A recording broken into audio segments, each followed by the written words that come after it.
Hai semuanya, ketemu lagi bareng Mihu di sini. Oh ya, kali ini Mihu akan membawakan alur cerita Donghua yang berjudul Battle Through the Heaven. Mihu mengingatkan sekali lagi ya bahwa konten ini full spoiler. Tanpa lama-lama lagi, yuk langsung aja kita masuk ke isi ceritanya.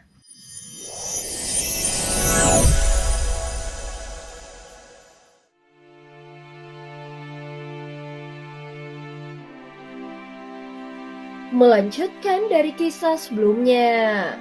Sebelumnya setelah memperoleh 3 benda dari sosok nomor 8 dan nomor 7, Xiaoyan pun mengirimkan esensi naga emas merah pemusnah ke dalam giok alam dewa kekacauan untuk diserahkan kepada nomor 5. Bagaimanapun, Xiaoyan sendiri tidak tahu kapan dia bisa pergi ke dunia pegunungan dan lautan. Sehingga menyerahkannya kepada nomor 5 sekarang mungkin merupakan keputusan yang terbaik. Namun dia tidak mengenal nomor 5 di dunia nyata.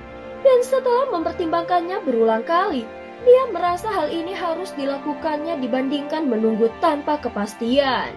Tentu saja Xiaoyan ingin membuat nomor 5 merasa berhutang budi. Sehingga saat dia membutuhkan bantuan, nomor 5 akan membantunya. Apalagi Xiaoyan sangat peduli akan kelangsungan dunia sensi. Dan kini dia juga sedang berusaha menyelesaikan masalah dengan kekuatannya sendiri. Xiaoyan, kau telah berada di alam dewa kekacauan ini cukup lama. Ye Beijing belum sempat menyelesaikan kata-katanya dan Xiaoyan langsung berdiri lalu melesat ke arah pusat bintang. Dengan bantuan dari avatar Yuan Shen dan avatar jangkrik emas, makhluk ruang waktu di bintang ini pun langsung diburu dan dilenyapkan sepenuhnya. Saat ini kekuatan avatar jangkrik emas telah mencapai tingkat kelima. Untuk menembus ke tingkat berikutnya, dia harus melahap lebih banyak energi dari makhluk ruang waktu. Xiaoyan tidak ragu sedikit pun dan segera memastikan posisi keberadaan makhluk ruang waktu lainnya. Saat tubuh aslinya melesat ke lokasi itu, avatar Yuan Shen dan avatar jangkrik emas juga menyebar ke arah yang sama. Makhluk ruang waktu ini memiliki 4 sayap dan berwujud naga hitam dengan 1 kepala menyemburkan es, dan kepala lainnya menyemburkan api yang membara. Xiaoyan segera mengerahkan seluruh kekuatannya dan melesat menuju makhluk itu. Dalam sekejap di sisi kiri dan kanannya kedua avatarnya telah muncul. Lalu tubuh mereka menyatu seperti bayangan dan menjadi satu kesatuan.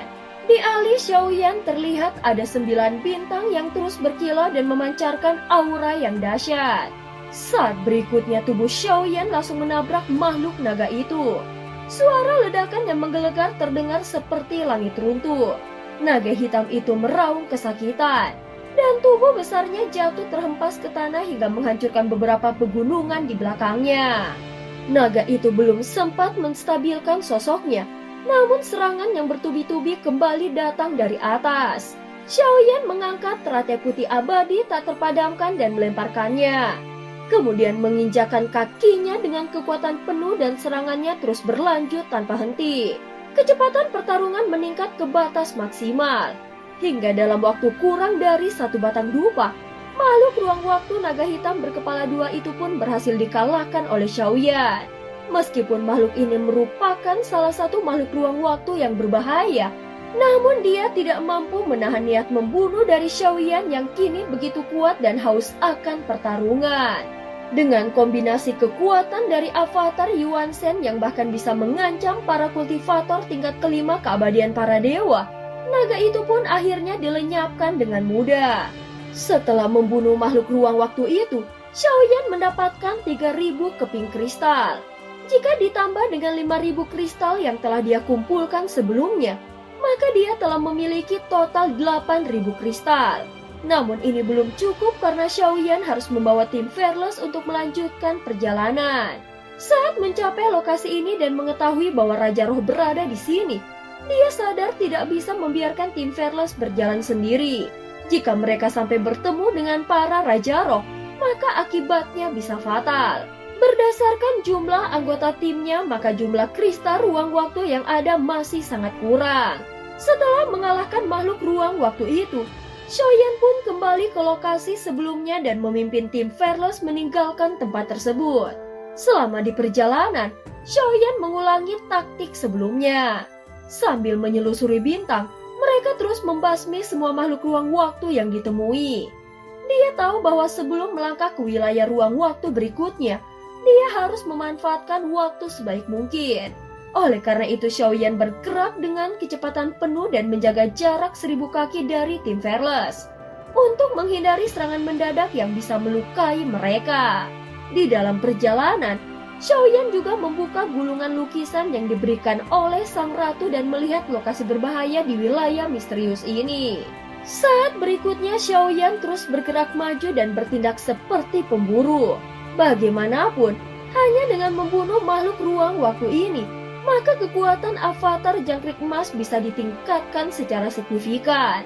Setelah melanjutkan perjalanannya dan membasmi semua makhluk ruang waktu yang ditemuinya, Xiaoyan kini telah mengumpulkan total 10.000 keping kristal ruang waktu. Namun dia masih belum tahu berapa banyak yang dibutuhkan untuk masing-masing orang. Ratu juga pernah berkata bahwa para saudaranya telah lebih dulu tiba di tempat ini.